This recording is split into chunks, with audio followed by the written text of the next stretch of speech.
Hey guys, this is Luke. So today I'm going to be going over the Yamaha Big Bear 400 four-wheeler that I've been fixed up from the bottom up. It's been one heck of a learning experience. I learned a lot. Done pretty much the whole thing bottom up. So yeah, it's a Yamaha Big Bear 400, four-wheel drive, on command, solid rear axle. I had the HMF exhaust on for the motor. For the motor, I did a lot of experimenting with it. I had a 13.5 to 1 compression piston in it, and it just destroyed the motor after the valves hit the piston or something was off. But it was a 13.5 to 1 compression piston for the 350. I want to say it was for the 350, not for the 400. So the bore was the same width, but the stroke was off. So I think it had more compression than what it originally said it was, because it was for the wrong one. So if you guys know any information about that, please let me know. I want to see what I can do to put a higher compression piston in the future. And then I also had the EPI clutches in it, and then I did everything I could to the motor. The EPI clutches, 30.5 to 1 compression piston. Then I had a stage 2 hot camshaft that was for this motor. So it was already in there, so I just reused that one. But then I dropped a valve. I got the head over here, the old one. So there's the old head.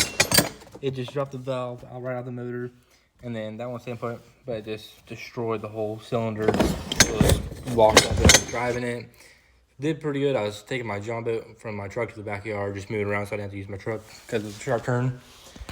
Then I decided to drive around up and down the road, so I took it up the road and then got 100 foot, and it just completely locked up solid.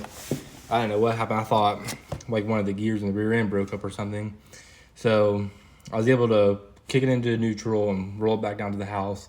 I took the spark plug out, and the spark plug was just I could tell it was boogered up in there. So it finally got out.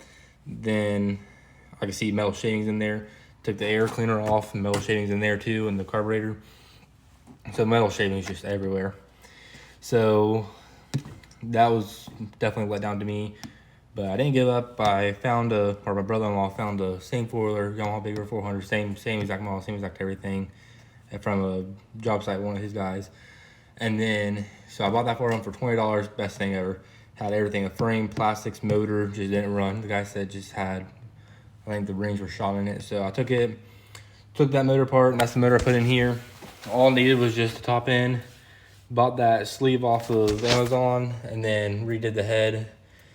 And then everything's been running perfect for it. It's got a little leak to it, so I'm trying to fix the leaks up on it. So I think I got a chance at getting it to be reliable, definitely for sure.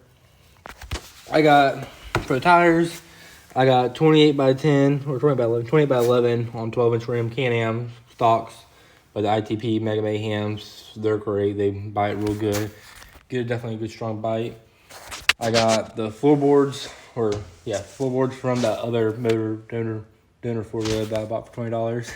But that was cool because they had the old kind of sketchy ones, and I was afraid either my foot or my girlfriend's foot was going to get caught in the tire. So that's definitely on there. I got the front cover. Now I just need to get the back cover or build a back cover probably. I got a snorkel for it that I still got to hook up, just out here trying to get the leaks to stop. The pull start didn't line up for some reason off Amazon, but it's good enough to pull it up and start it. I got a 3,000-pound X-Bull wrench that I got from my brother-in-law for Christmas. And then I think I had to buy 1 or 2 axles. The differentials were just totally locked up when I bought it. I have to try and find some pictures or videos of when I bought it. So I just the whole differential part, put new bearings in it. They were just totally rusted out and shot inside there. Cleaned up the gears, put it all back together, rolled pretty good. And then the oil cooler that I had when I bought it, it was just shot out too. So I ordered a generic one off Amazon and had these brackets made, or I built these brackets for the generic oil cooler. But what I found was the air was pushing downwards because of the angle, not towards the motor. So it was keeping the oil cool, but it was not keeping the motor cool because the fan was pushing down, not pushing on the motor. So that was a learning curve. It was getting way too hot, and I think that's my main why. Yes, that's why I think it dropped the valve. Then I put a 2-inch high lifter lift on it. So that was enough to clear the 28s. Put a little control box here for the light panels. For the battery, when I had a high compression piston into it, I had to get a bigger battery. It was a pretty dang good battery. It had a 480 or 500 cold cranking amp, so it was great for turning it over. That was the only battery that I ever had a chance to turn the motor over. Then I was just going through solenoid after solenoid, just wearing through them. So I found the Yamaha Rave Runner 6 or 700 had this I can't think of the word. So yeah, they had that solenoid. So I was able to wire that all up, got that to fit. And then I haven't burned through a single one of those at all yet. It hasn't started clicking or nothing. So I put this little fuse amp on there, so I like it because instead of if something shorts out, it'll automatically kick it into like disconnected. So that way I don't have to keep replacing the fuses, and then I can also use it as a switch, turning it on and off. So press it on to turn it on.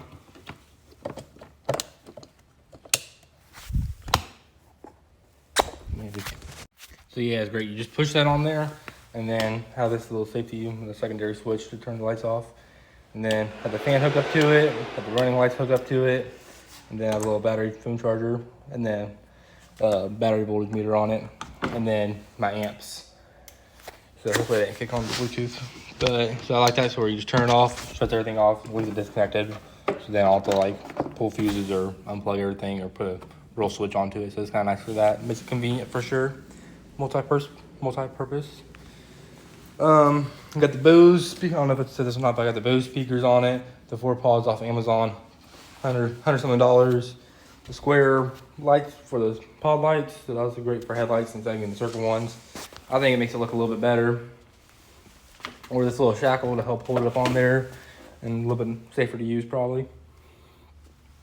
For the rear end, I welded on from the bracket a 2-inch receiver so I can put a real hitch and everything in there.